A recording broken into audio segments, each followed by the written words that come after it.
అనేది ఒక జిల్లాకు 70 గ్రామాలు తీసుకోవడం జరిగింది. అదేవిధంగా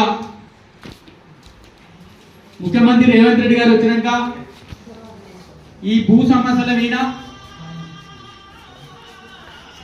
అందరి సలహాలు సూచనలు తీసుకొని దీని మార్గం ఎట్లా అని, ఇంతకన్నా వేరే మార్గం లేదు, భూ సర్వే మార్గమేనని ఆలోచించి మన మండలంలో పైలట్ ప్రాజెక్ట్ కింద కన్నారం, చోడచెపల్లి, గుండ్లా సాగర్, మల్లికుదుల ముందు వరుసలో చేయడం జరిగింది. ఆ వరుసలో మల్లికుదుల మనకు ఫస్ట్ ఉంది. ఇది గతంలో మల్లికుదులకు నైజాం కాలంలో తప్ప మధ్య మధ్యలో రీసర్వే అనేది ఇక్కడ జరగలేదు.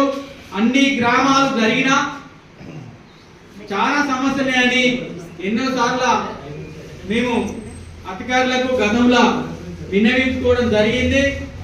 అదేవిధంగా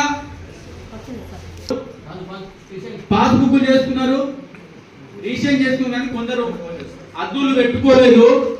మరి ఇప్పుడు ఇంతకుముందు తెలమహేందర్ అడిగిన ప్రశ్నకు అదే ప్రశ్న, అది ఎట్లా ఉంటుందని అడిగిండు.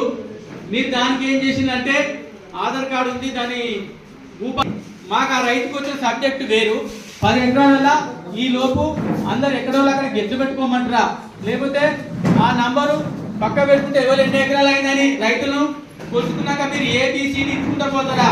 దీని గురించే ఆ రైతు అడగడం జరిగింది. దీనికి ఒక క్లారిటీ రావాల్సిన అవసరం ఉంది. ఒక రైతు 10 ఎకరాల భూమి ఉంటుంది. 10 ఎకరాల భూమిలో 1972 దాకా, అంతకన్నా ముందు నుంచి వస్తుందా 9 ఎకరాలు అమ్ముకుంటాడు.